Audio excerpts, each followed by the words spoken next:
은혜로운 찬양 감사합니다. 우리 요한복음 9장을 보겠습니다.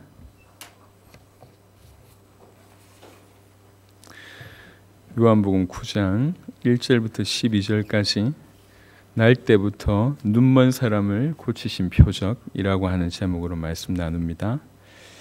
요한복음 9장 1절부터 12절입니다. 예수께서 길을 가실 때에 날 때부터 맹인된 사람을 보신지라.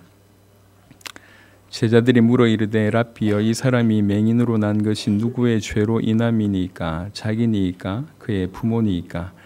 예수께서 대답하시되 이 사람이나 그 부모의 죄로 인한 것이 아니라 그에게서 하나님이 하시는 일을 나타내고자 하심이라. 때가 아직 낮음에 나를 보내신 이의 일을 우리가 하여야 하리라. 밤이 오리니 그때는 아무도 일할 수 없느니라.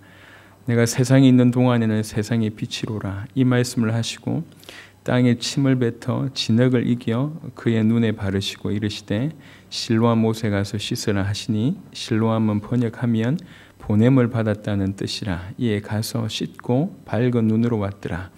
이후 사람들과 전에 그가 그린인 것을 보았던 사람들이 이르되 이는 앉아서 구걸하던 자가 아니냐. 어떤 사람은 그 사람이라 하며 어떤 사람은 아니라 그와 비슷하다 하거늘 자기 말은 내가 그라 하니, 그들이 묻되 그러면 네 눈이 어떻게 떠졌느냐. 대답하되 예수로 하는 그 사람이 진흙을 이겨 내 눈에 바르고 나더러 실로암에 가서 씻으라 하기에 가서 씻었더니 보게 되었더라. 그들이 이르되 그가 어디 있느냐. 이르되 알지 못하노라 하니라. 아멘. 오늘 요한복음 9장 전체에 대한 본문의 배경인데요, 웬만큼 아시는 내용이라서 이제 중간중간에 흐름만 얘기를 좀 하도록 하겠습니다. 일단은 이제 요즘 단어 쓰기가 굉장히 힘들어요. 이제 소경이나 맹인이라고 하는 단어를 쓰지 말고 시각장애인이라고 쓰라고 얘기하던데 입에 붙어가지고 날 때부터 시각장애인 이거를 이제 표현하기가 좀 그래서 혹시 장애인분들이 계시면 양해를 좀 부탁을 드립니다.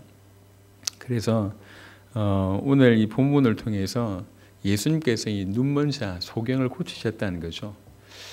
먼저 이 배경을 좀 설명드릴 필요가 있을 것 같습니다. 요한복음은 계속 얘기하지만 이미 복음서가 존재했었어요. 그러니까 마태복음, 마가복음, 누가복음이 있는 상태, 그리고 그것이 지어진 지 한 20년 그 이상이 된 상태예요. 이미 예수님에 관해서 예수님의 어떤 사역이, 그리고 예수님이 어떤 분인지에 대해서 그 새 복음서를 통해서 이미 많은 사람들이 읽혀지고 있는 그런 상황인데 또 요한이 펜을 들었다는 거죠.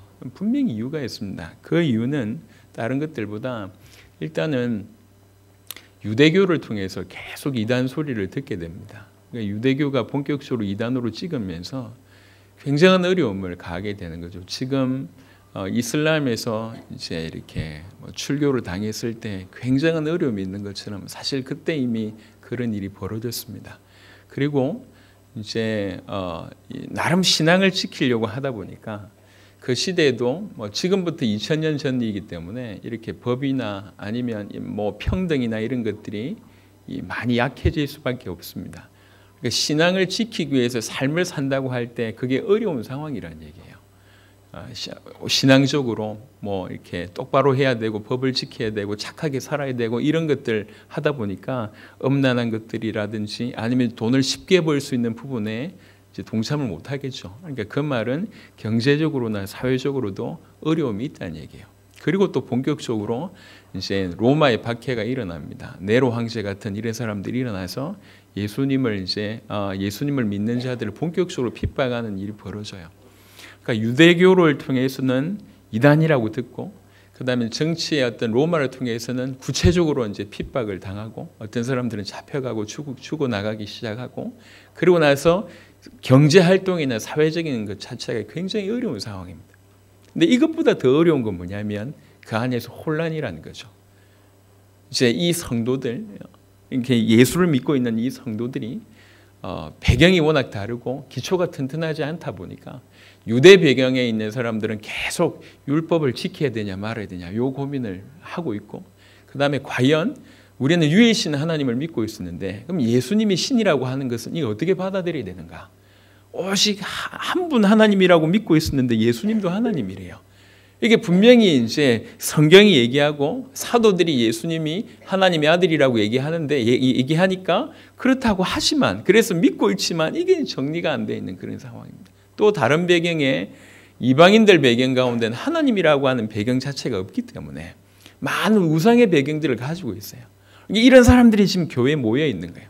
이런 사람들이 교회에 모여 있으면서 그래도 예수 믿는 것 때문에 경제 활동은 힘들고, 그리고 유대인들한테는 자꾸 이단이라는 소리 듣지.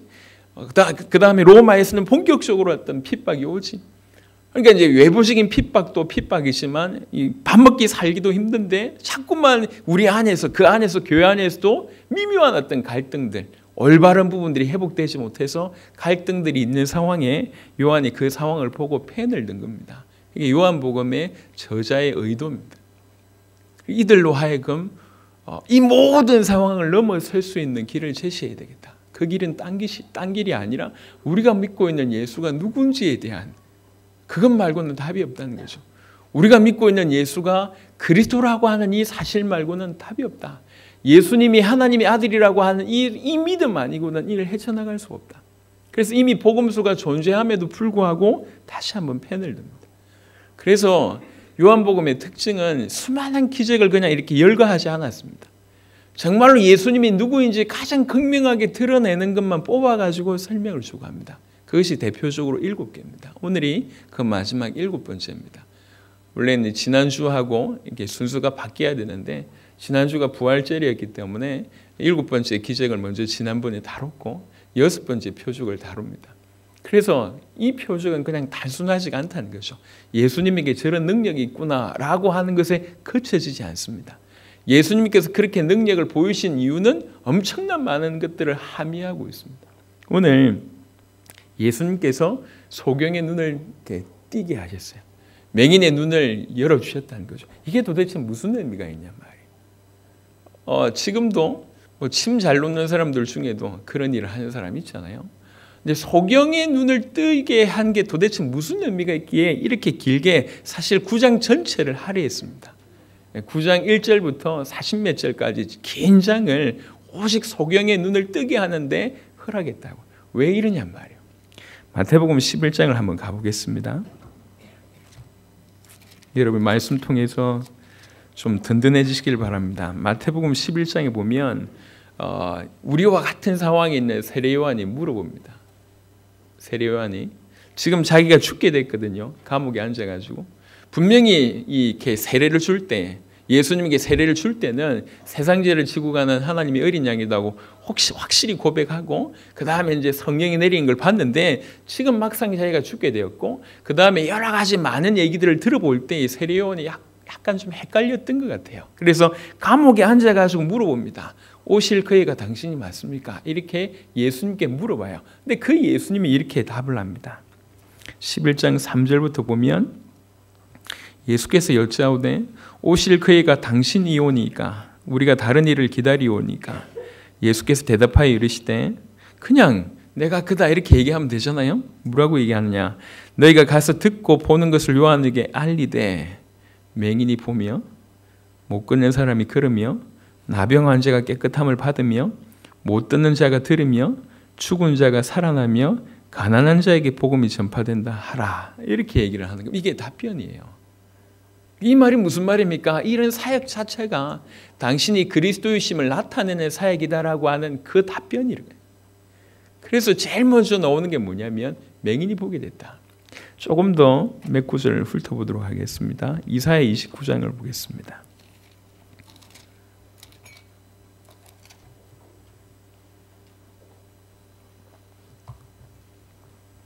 이사야 29장 18절 19절 보면 이제 메시아의 때를 얘기하면서 그날에 못 듣는 사람이 책의 말을 들을 것이며 어둡고 캄캄한 데에서 맹인의 눈이 볼 것이며 겸손한 자에게 여호와로 말미암아 기쁨이 더하겠고 사람 중 가난한 자가 이스라엘의 거룩하신 이로 말미암아 즐거워하리니. 이스라엘의 거룩한 자가 오면 그 거룩한 자를 통해서 나타날 많은 표적 중에 대표적인 표적이 뭐냐면 맹인의 눈이 뜨여질 것이다. 이렇게 얘기합니다. 35장입니다.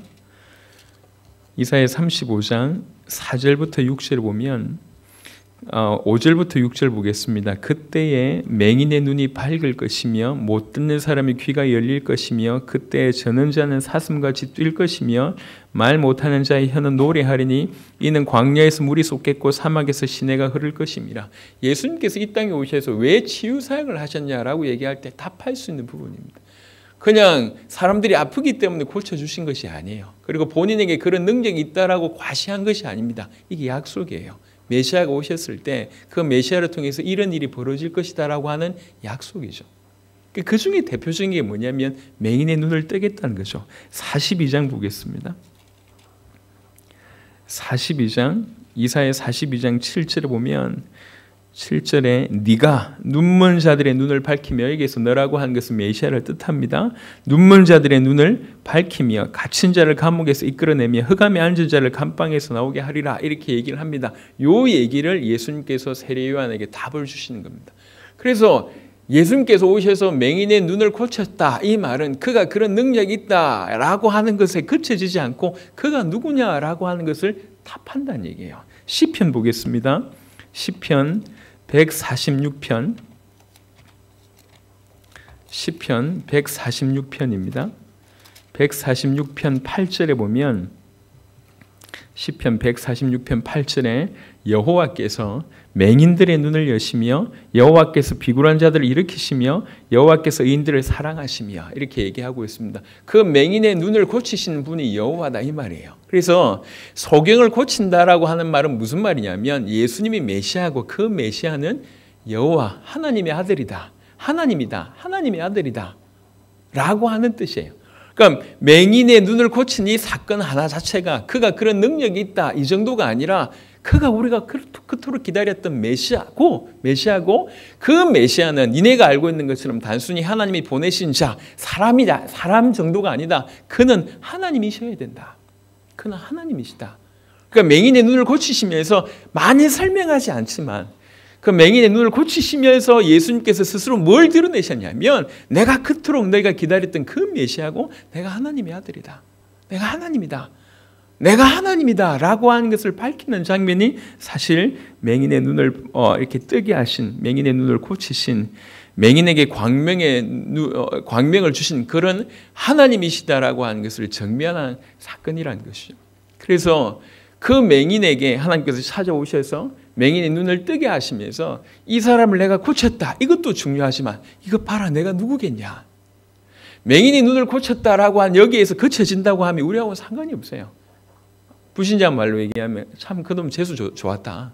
어쩌다 예수님 만나가지고 병을 고쳤나 이렇게 볼 수 있지만 그가 메시아다라고 얘기할 때는 우리하고 다른 각도가 되는 거예요.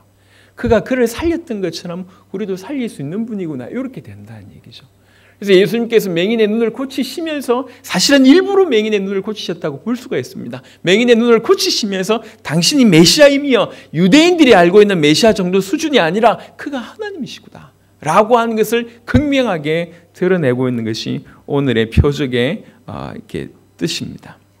또 하나 서론적으로 몇 가지 좀 살펴보고 중요한 얘기를 좀 해보도록 하겠습니다. 군데군데 몇 가지 일단 지금 예수님이 누구신지에 대한 얘기를 계속 하고 있습니다. 두 번째는요, 예수님께서 뜬금없는 어떤 행동을 좀 하십니다. 다시 요한복음 9장에 가시면 어떤 분들은 이렇게 얘기를 하시더라고요. 예수님의 능력이 떨어졌다. 그래가지고 예전에는 말로만 병을 고치시더니 이제는 안 하시던 진흙 이겨가지고 눈에 바르시면서 실로암에 가야지 겨우 나을 수 있는 이상한 방법을 행하신 거 보니까 능력이 떨어지신 거 아니냐.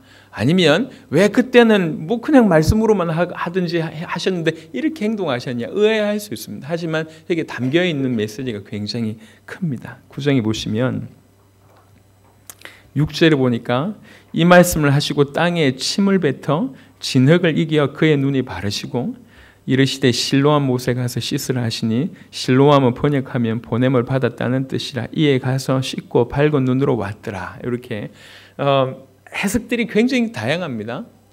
그 해석들 중에 그래도 신뢰할 만한 몇 가지를 좀 말씀을 드려보면 실로암이라고 한 이 연못의 이름이 굉장히 독특합니다. 뭐라고 적혀져 있습니까?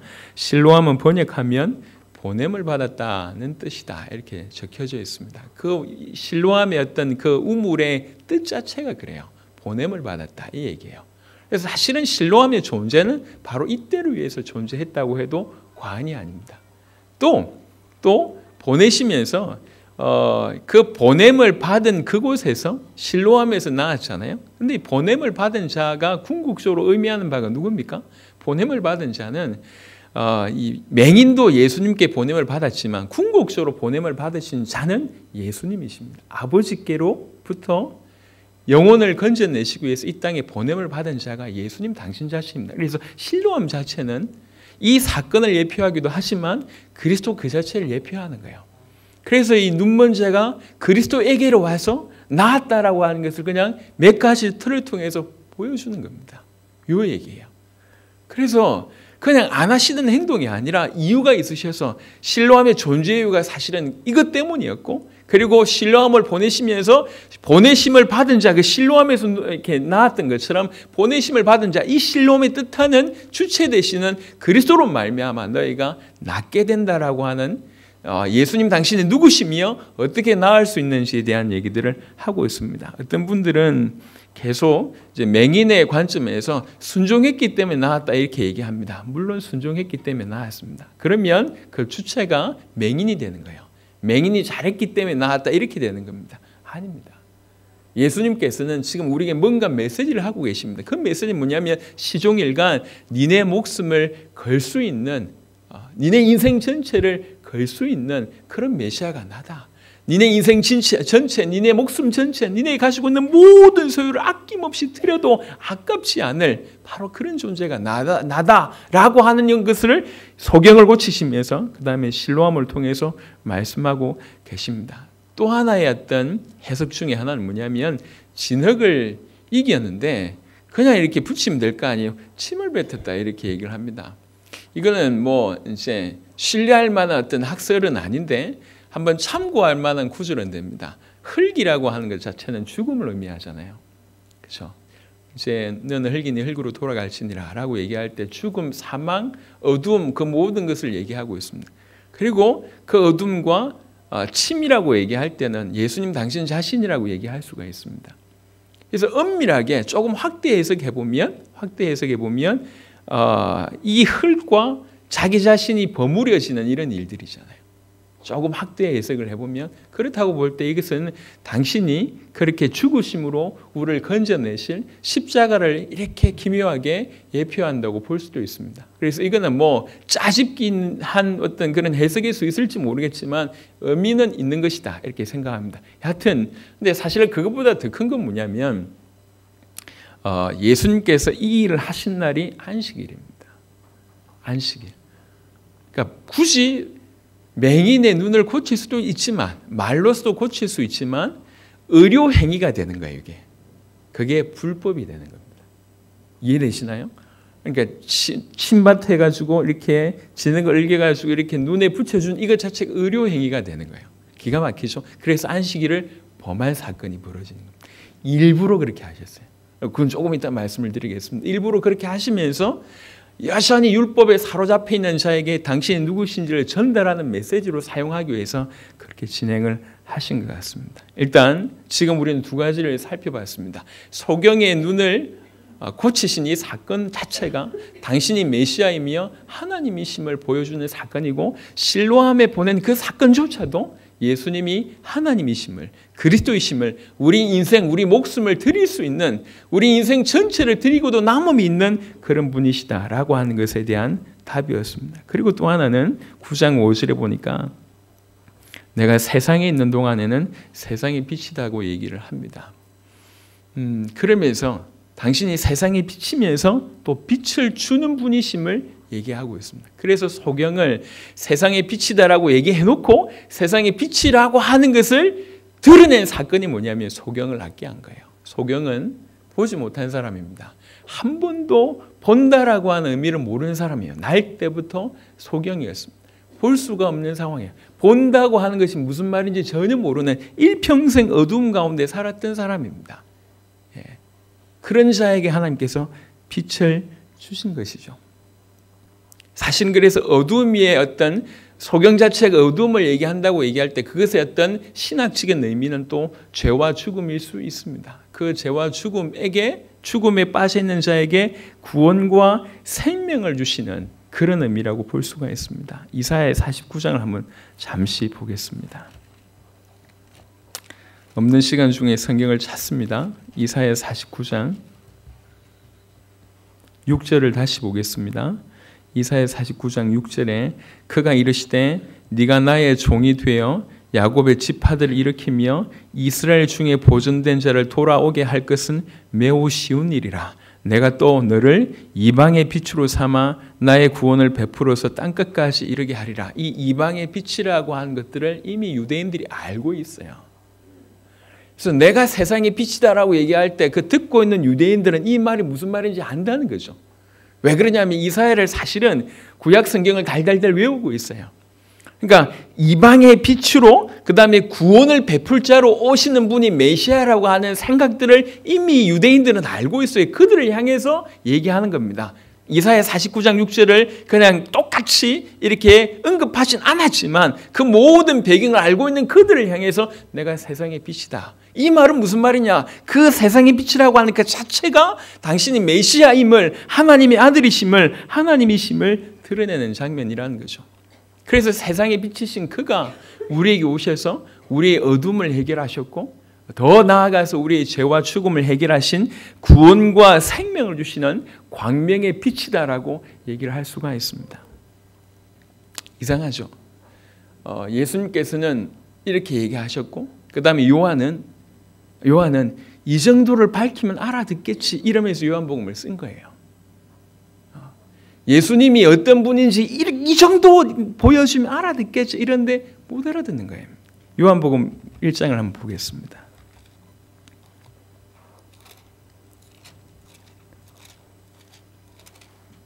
요한복음 1장 아주 이상한 구절이 하나 있습니다.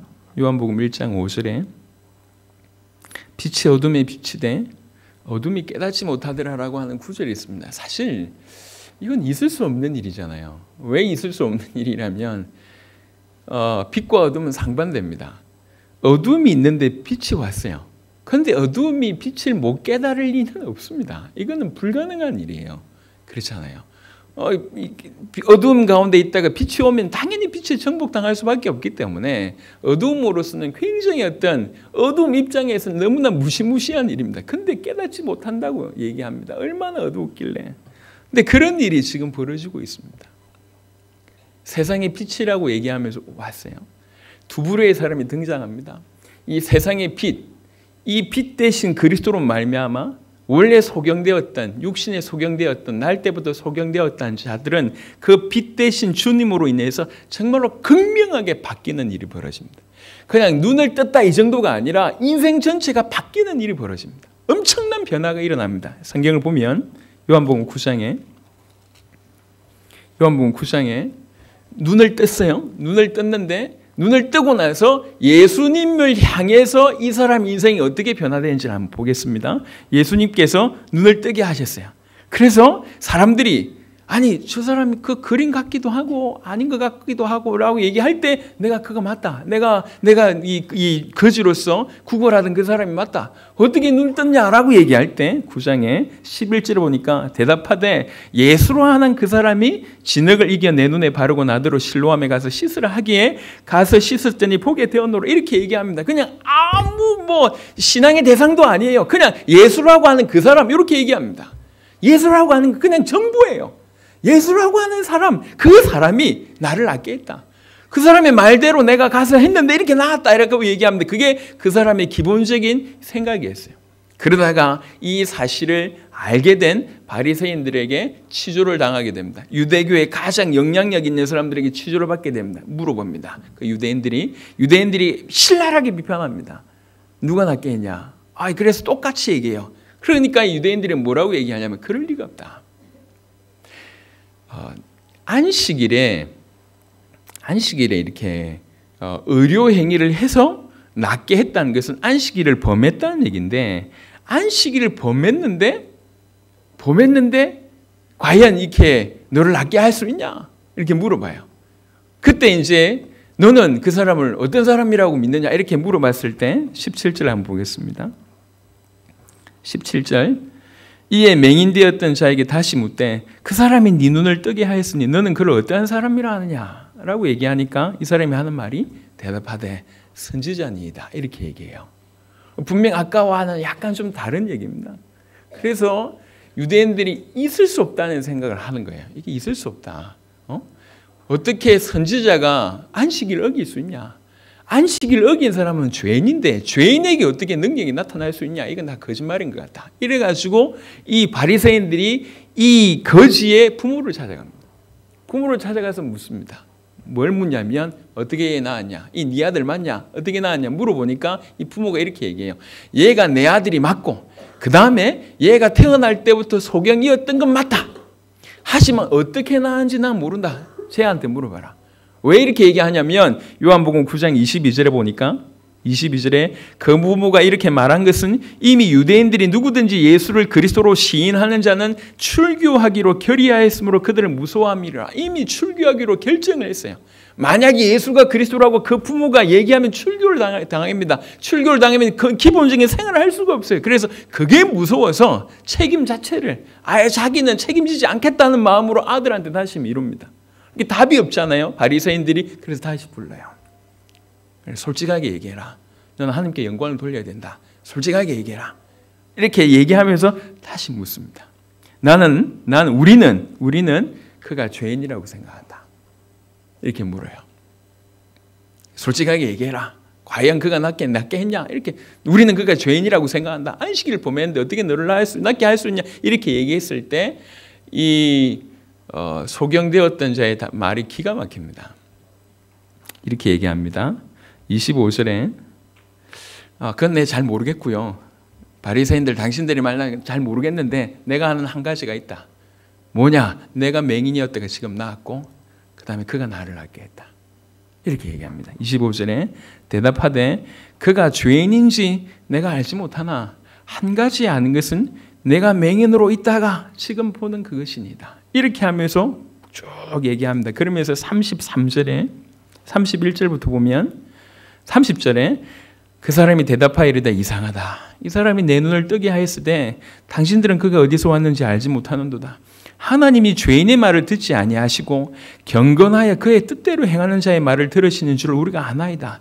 창세 이후로 맹인으로 난 자의 눈을 뜨게 하였다함을 듣지 못하였으니 이 사람이 하나님께로부터 오지 아니하였으면 아무 일도 할 수 없으리다 라고 얘기합니다. 그 협박하는 유대인들을 향해서 바리새인들을 향해서 이 죄인이 이 소경이 신앙 고백을 하는 겁니다. 뭐라고 고백하냐? 하나님이 죄인의 말을 들으시냐? 내가 창세로부터 소경이 눈을 뜨게 했다고 하는 사람을 내가 들은 적이 없다. 근데 나는 분명히 소경이고 지금 눈을 떴다. 그렇다고 하면 하나님께서 경건하신 자를 통해서 그 일을 하시는 것인데 하나님이 보내신 자가 아니면 내 눈을 뜨게 할 수 있겠냐? 당신들은 죄인이라고 생각할지 모르겠지만 나는 하나님께서 보내신 자라고 생각한다. 이렇게 고백합니다. 34절에 그들이 대답하여 이르되 네가 온전히 죄 가운데서 나서 우리를 가르치느냐? 네 같은 게 뭐라고? 네가 일평생 죄 가운데 산 네 같은 인생이 감히 우리를 가르치냐? 이러면서 쫓아내보내니 여기에서 쫓아낸다는 얘기는 출교를 얘기합니다. 출교를 합니다. 그리고 나서 예수님께서 35절에 예수께서 그들이 그 사람을 쫓아냈다는 말을 들으셨더니 그를 만나사 이르시되 네가 인자를 믿느냐 이렇게 묻습니다. 여기서 인자는 구약 특별히 선지서에 많이 등장하는데 여기서 인자는 메시아의 어떤 칭호입니다. 그래서 인자를 믿느냐라고 하는 그 말 안에는 네가 메시아를 믿냐 이렇게 물어보는 거예요. 대답하여 이르되 주여 그가 누구시뇨니까 내가 믿고자 하나이다. 예수께서 이르시되 네가 그를 보았거니와 지금 너와 말하는 자가 그이니라 이렇게 얘기합니다. 38절을 주목해서 보십시오. 이르되 주여 내가 믿나이다 하고 절하는지라 이렇게 얘기합니다. 그 말하는 그 예수님이 인자 즉 메시아라고 하는 사실을 믿고 그 앞에서 절하는 경배하는 일이 벌어집니다. 소경되었던 자의 인생이 눈만 뜬 게 아니라 영적으로도 완전히 급변하는 일이 벌어집니다. 사실 빛이 왔을 때 정상적인 모습이 이런 모습이에요. 이게 정상입니다. 어둠이었다가 빛이 왔으면 밝아져야죠. 그게 정상이죠. 근데 어둠인데 빛이 왔는데도 불구하고 그것을 깨닫지 못한다고 얘기합니다. 이건 사실 일어날 수 없는 일이에요. 근데 일어날 수 없는 일들이 일어나고 있습니다. 그 중에 한 부류가 유대인들의 부류입니다. 예수님께서 오셨어요. 그리고 예수님께서 부인 못하도록 부인할 수 없을 정도로 날 때부터 소경, 그래서 날 때부터 소경이었고 거린이었기 때문에 주위 사람들이 다 알고 있습니다. 그 바리새인조차도 이 사람 알고 있어요. 그럼에도 불구하고 부인 못할 정도로 하나님께서, 우리 주님께서 명백하게 이 소경을 고치셨고 그 소경을 고쳤다고 하는 것이 어떤 의미인지 이 사람들은 알고 있어요. 그럼에도 불구하고 그것을 계속 거부합니다. 거부하는 이유는 유일하게 한 가지 이유를 대면서 거부합니다. 그게 뭐냐? 안식일을 어겼다, 이렇게 얘기합니다. 안식일을 어겼기 때문에 그는 죄인이다. 그 틀, 그 사고 안에서 도무지 벗어나지 못하면서 얘기하는 겁니다. 심지어는 빛이 왔는데도 불구하고 빛이고 무엇이고 상관없다. 자기가 가지고 있는 그 틀, 자기가 가지고 있는 생각, 자기가 가지고 있는 경험, 그것이 전부예요. 자, 제가 여기서 여러분에게 좀 드리고 싶은 말씀이 있습니다. 오늘 이런 자기의 틀과 자기의 사고, 자기의 문화, 자기의 경험 때문에 사람을 정죄하거나 하나님의 뜻의 반대편에 사는 사람들이 있습니다. 예를 들면 9장 제일 먼저의 실수는 제자들이에요. 9장 2절에 제자들이 물어 이르되 랍비여, 이 사람이 맹인으로 난 것이 누구의 죄로 인함입니까? 자기니까 그의 부모님입니까? 이렇게 얘기해요. 그 말은 무슨 말이냐면 이 사람이 보니까 맹인인 거 보니까 100% 죄인이야. 얘 저주받았어. 100% 저주받았는데 왜 저주를 받았냐? 자기 죄 때문에 저주받았냐? 아니면 부모 죄 때문에 저주받았냐라고 얘기하고 있어요. 그게 그 시대의 문화였어요. 그리고 사실은 죄 때문에 저주받는다라고 하는 것도 성경의 배경을 깔고 있거든요. 성경에서 취했다는 얘기예요. 그리고 그 시대의 문화였고 그 사람들의 사고방식이었고 또 실제로 죄 때문에 저주받은 경험들을 봤겠죠. 경험했겠죠. 그런 것들을 가졌겠죠. 그러면서 그 사고를 가지고 정죄합니다. 누구 죄 때문입니까? 이렇게 물어봐요. 그때 예수님께서는 하나님의 일을 나타내기 위함이다 라고 얘기하면서 전혀 다른 각도로 말씀을 주십니다. 똑같은 케이스로 지금 이 바리새인들도 똑같이 정죄합니다. 왜 정죄합니까? 안식일을 범했다는 거예요. 무조건.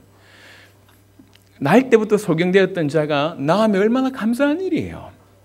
그리고 저런 일을 행하신 거 보니까 정말 소경이었던 자, 이 맹인도 알고 있는, 그 무식한 맹인도 거지도 알고 있잖아요. 창세기 이후로 맹인 눈 떴다는 걸 들어본 적이 없다. 맹인이 얘기하잖아요. 그럼 뭐 이 신학을 제대로 알고 있는, 율법을 제대로 알고 있는 그 바리새인들은 더 정통할 거 아닙니까? 이 맹인의 눈을 뜨게 한 거 이거 보니까 이 메시아 약속하신 그분 아닐까? 이렇게 눈치를 채야 될 것인데 그 가지고 있는 틀, 자기 가지고 있는 사고, 자기 가지고 있는 경험, 그것 때문에 무조건 죄인이라고 정죄합니다. 저는 너무나 오랫동안 저와 우리가 종교의 틀 안에 있었다는 걸 많이 보게 됩니다. 그리고 성경에 있는 것을 성경 그대로 행하지 않고 성경에 있는 것을 짜집기 하면서 본인의 틀로 구성한 그런 경우들이 너무 많다고 저는 생각합니다. 그래서 진짜 누려야 될 복음에 대해서 집중하지 못하고 놓치는 경우들이 너무 많아요. 예를 들면 죄라는 걸 가지고 한번 얘기를 해보겠습니다. 죄에 대해서 많은 입장들이 있어요. 근데 그 죄라고 하는 것이 전부 성경에서 다루고 있기 때문에, 근데 이 죄라고 하는 것에 대해서 해석을 하고 그 다음에 어떤 받아들인 부분에 대해서 너무나 많은 천지 차이가 있습니다. 한 예를 들면 우리가 잘 알고 있는 구원파 같은 경우에는 뭐라고 주장하냐면 예수님의 십자가가 완벽하다. 그래서 우리가 정말로 예수님을 구주로 영접했으면 구원받은 것이다. 구원받았다는 얘기는 죄가 없는 것이다. 죄가 없기 때문에 더 이상 회개할 필요가 없다.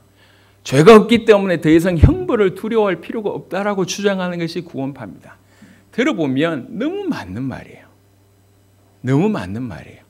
왜 그러냐면 실제로 많은 사람들이 그 구원에 대한 확신이 없는 중에 이런 구원파의 등장으로 말미암아 구원의 확신이 얼마나 중요한지를 다시 한번 새기게 되고 심지어는 더 나아가서 언제 구원받았냐, 몇 년, 몇 월, 며칠에 구원받았냐 이렇게까지 얘기합니다. 구원을 너무 강조해서 그리고 구원받았으면 모든 것이 끝났다고 얘기합니다. 사실은 법적으로 맞는 얘기예요. 그런데 이 사람들이 놓친 게 있습니다. 뭘 놓쳤냐면 죄와 죄 사함은 다르다는 얘기예요. 우리 주님은 우리의 십자가로 죄를 사하셨습니다. 그 말은 죄의 형벌을 그가 대신 지셨다는 얘기예요. 죄가 용서가 됐다는 얘기입니다. 죄가 정죄함이 없어졌다는 얘기예요. 하지만 죄 자체를 없앤 게 아니에요. 우리 본성, 더러운 본성이 갑자기 완벽하게 깨끗해진 게 아니라고요. 우리는 여전히 죄인입니다. 그 십자가의 피로 우리의 죄의 형벌을 사하셨고 죄 사함을 해주신 거예요. 그리고 죄에 정죄하지 않는 일을 행하신 겁니다. 하지만 여전히 그 죄는 구원받은 자에게도 존재한다는 겁니다. 이해되십니까? 구원파가 착각한 건 뭐냐면 구원파가 착각한 것은 이 죄라고 하는 것 자체와 죄 용서라고 하는 것의 착각입니다. 구원받은 자는 분명히 그 죄 가운데서 빠져나왔습니다. 분명히 구원받습니다. 하지만 구원받았어도 죄가 그 죄 구원받은 자에게 역사하냐? 역사합니다. 여러분 죄 안 짓습니까? 죄가 있잖아요. 더러운 품성이 여러분에게 있잖아요. 있습니다. 하지만 이 죄 때문에 내가 구원받지 못하고 그렇지는 않습니다. 하지만 이 죄가 존재한다는 걸 인정해야 돼요. 인정해야지 매 순간 보세요. 요한 1서 한번 보겠습니다. 한번 정리할 필요가 있어서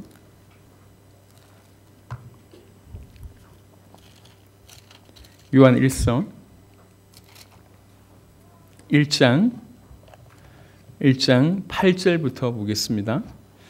아시겠지만 교회들에게 보낸 편지예요. 요한일서 1장 8절부터 10절에 만일 우리가 죄가 없다고 말하면 스스로 속이고 또 진리가 우리 속에 있지 아니할 것이요.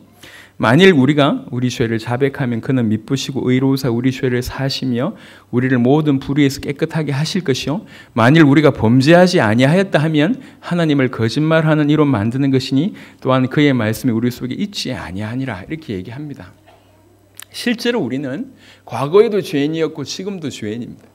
십자가의 피가 우리를 관통하는 그 순간 죄의 형벌이 사라지고 죄의 용서가 죄의 사함이 등장하며 정죄가 사라지는 거예요.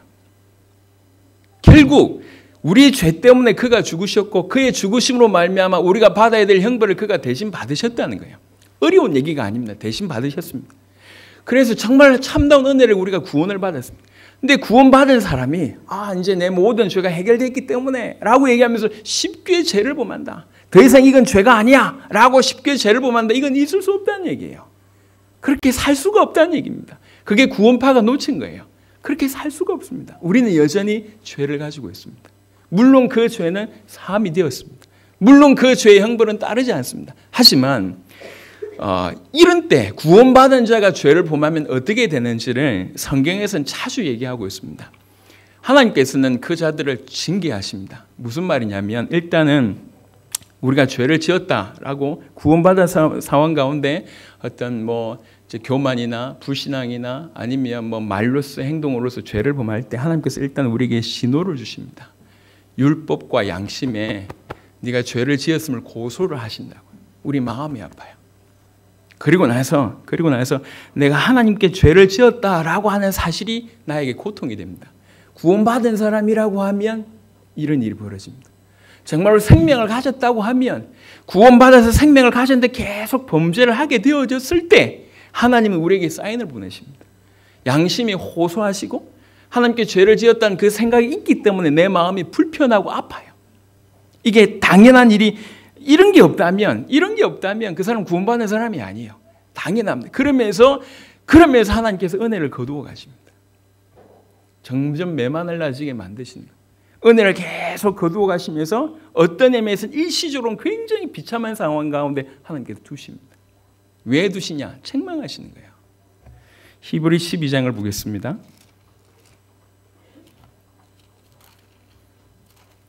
히브리 12장 5절부터 보시면 히브리 12장 5절부터 또 아들들에게 권하는 것 같이 너희에게 권면하신 말씀도 잊었도다. 일렀을 때 내 아들아 주의 징계하심을 경히 여기지 말며 그에게 꾸지람을 받을 때 낙심하지 말라.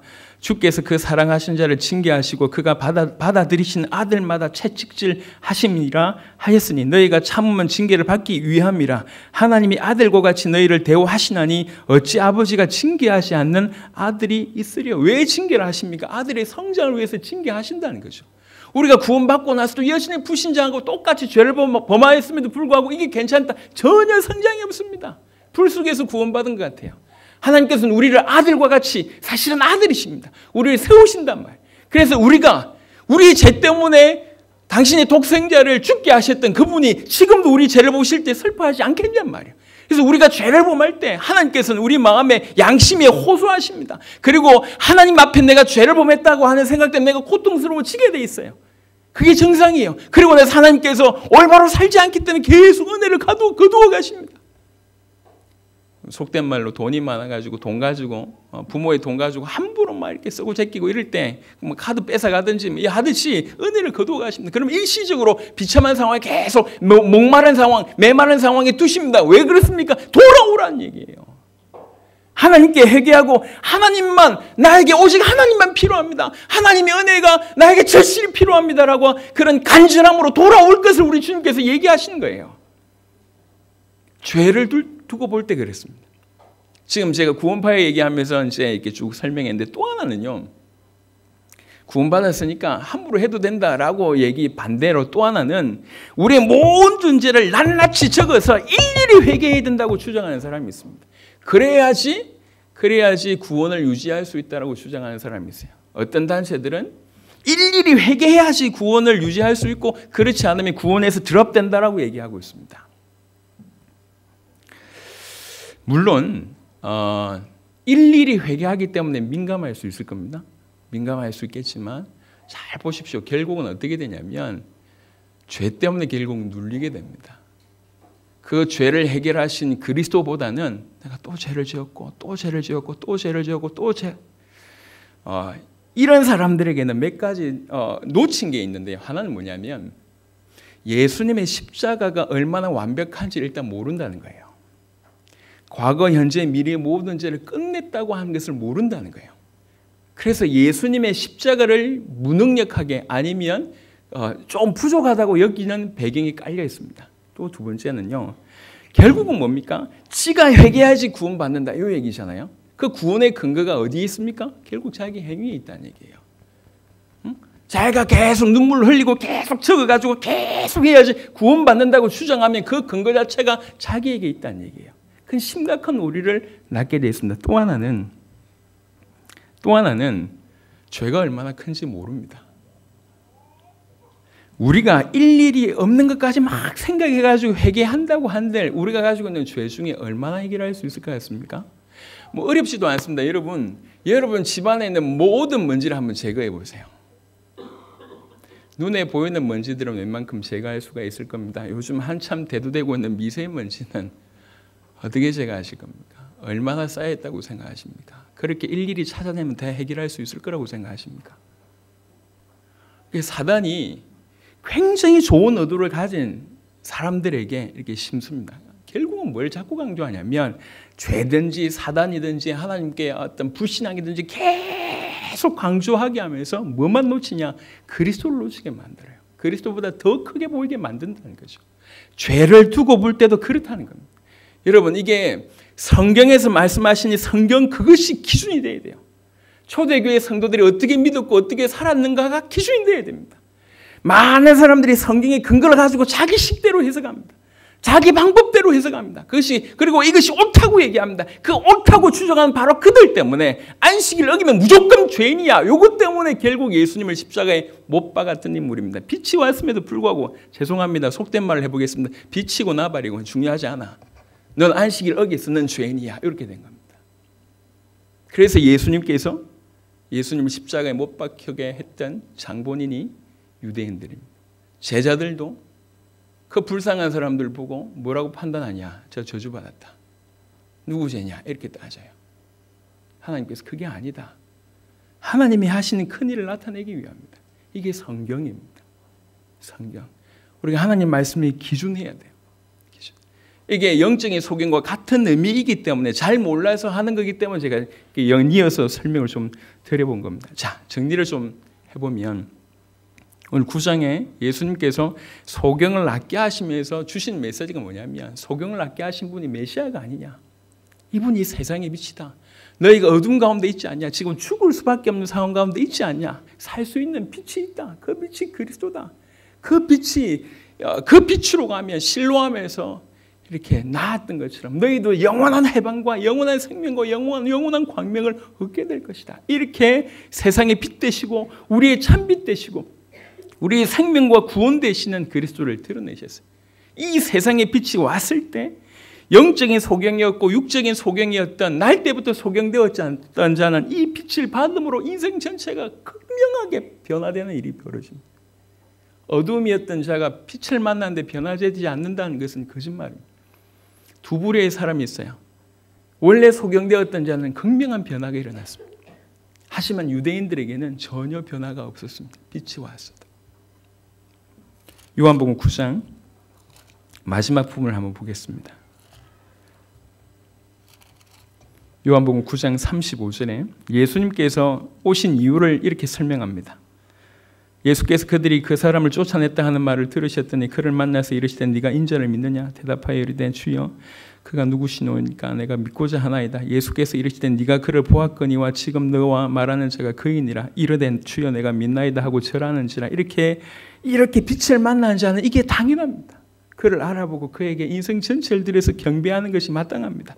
예수께서 이르시되 이제 오신 이유를 얘기합니다. 예수께서 이르시되 내가 심판하러 세상에 왔으니 보지 못하는 자들은 보게 하고 본다고 하는 자들이라고 하는 표현이 맞습니다. 보는 자들은 맹인이 되게 하려 함이라 하시니. 사실 충격적인 사실은 뭐냐면 바리새인과 소경이 원래 둘 다 소경이라는 거예요. 영적으로 의미하면 한 사람 육신의 눈이 있고 한 사람 육신의 눈을 못 떴을 뿐이지 근본적인 배경은 똑같이 소경이라는 거죠. 근데 한 소경은 다른 소경보다 더 심했던 소경은 빛을 만남으로 육적인 영적인 소경의 문제를 완벽하게 해결했고 이 영적인 소경이었던 바리새인들은 여전히 자기는 소경이 아니라고 얘기합니다. 바리새인 중에 예수와 함께 있던 자들이 이 말씀을 듣고 이르되 우리도 맹인인가? 이렇게 얘기해요. 우리가 맹인이야? 우리가 이렇게 신학적인 지식을 심오하게 알고 있고 율법을 이렇게 잘 지킨 우리가 무슨 맹인이야? 이렇게 얘기합니다. 이럴 때 예수께서 이르시되 너희가 맹인이었더라면 죄가 없으려니와 본다고 하니 너희 죄가 그대로 있느니라. 자기 인정 안 한다는 얘기예요. 우리 맹인 아닌데 이렇게 얘기하고 있잖아요. 예수님이 오신 이유는 심판하기 위해서 온 겁니다.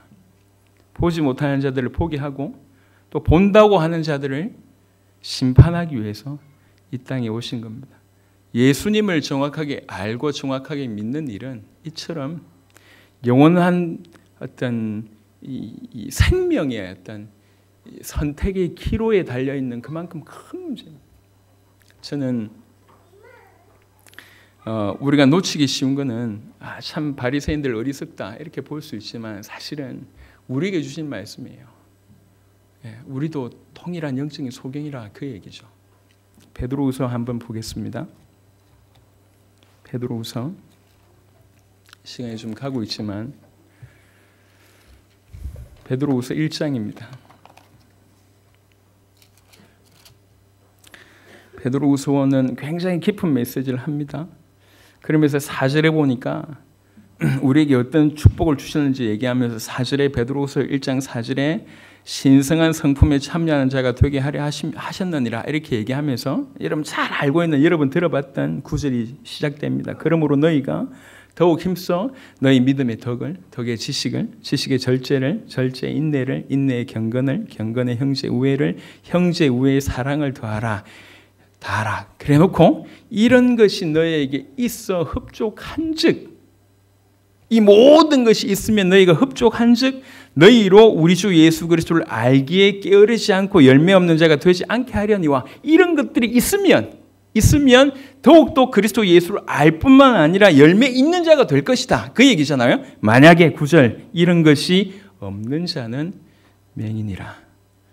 그 맹인은 멀리 보지 못하고 그의 옛 죄가 깨끗하게 된 것을 잊었느니라. 이 구절로 미루어 봤을 때 구원하고는 상관이 없는 거죠. 이미 죄가 깨끗하게 됐다고 하는 것은 구원받았다는 얘기로 해석할 수가 있습니다.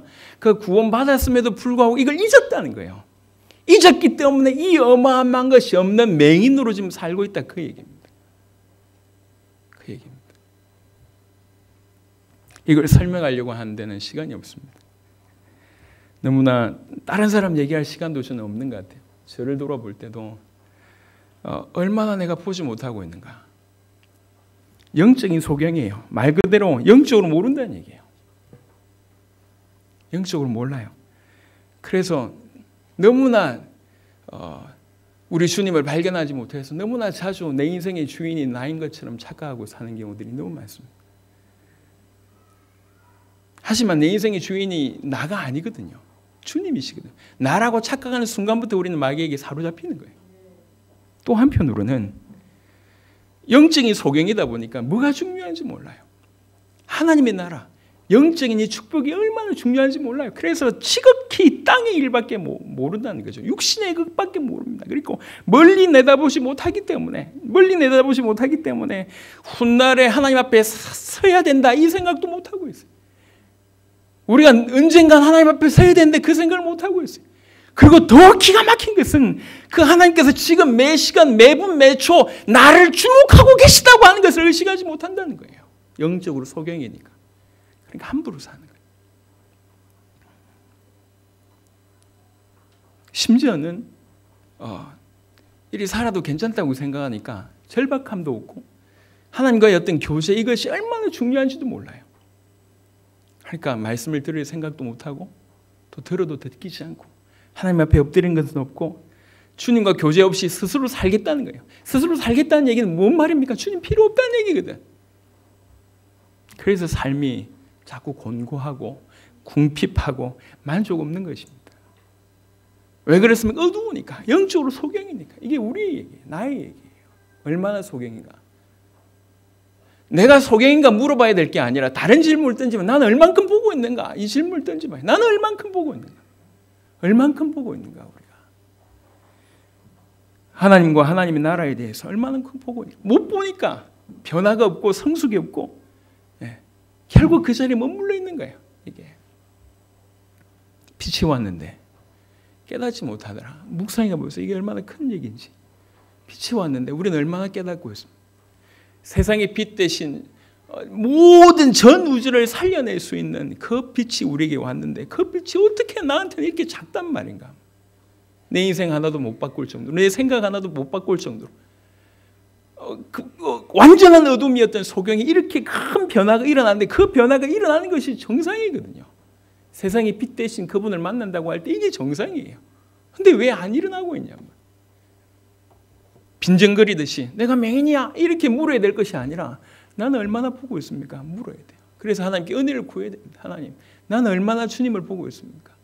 얼마나 하나님 나를 보고 있습니까? 계속 우리가 눈을 떴던 사실은 이 둘 다 영적인 소경이지만 특징이 뭡니까? 특별히 바리새인의 특징이 뭐냔 말이에요. 하나님을 믿는 영적 소경이라. 그게 충격이에요. 하나님을 믿는다고 하는데 영적인 소경이라. 그게 우리 모습이에요. 이 모습. 지금 우리는 정죄하자는 얘기가 아닙니다. 늘 하나님 말씀 앞에 서면 우리가 부끄럽게 보이고 부족하게 보이는 게 그게 당연해요. 당연합니다. 주님께 가까이 갈수록 우리가 죄인이고 주님께 가까이 갈수록 우리가 부족하다는 것을 느낀 건 당연하고 그래야지 그렇게 느껴져야지 주님께 더 하나님 앞에 무릎 꿇고 순수하게 그만 구할 수 있단 말이에요. 그거 아니면 우리는 또 딴 거 구합니다. 다른 것이 필요하냐? 예수 말고 다른 것이 필요하냐? 오직 예수가 그리스도라고 하는 복음 말고 다른 것이 필요하냐? 돈이 필요하냐? 힘이 필요하냐? 다른 어떤 문제 해결이 필요하냐? 그렇게 산단 말이에요. 완전히 분명히 더 심각한 자였던 영적인 소경과 육적인 소경이었던 자가 빛 대신 주님을 만남으로 인생이 바뀝니다. 예수라고 하는 그 사람 그러다 그분 선지자 같습니다. 여러분 분명히 하나님 보내신 자 맞습니다.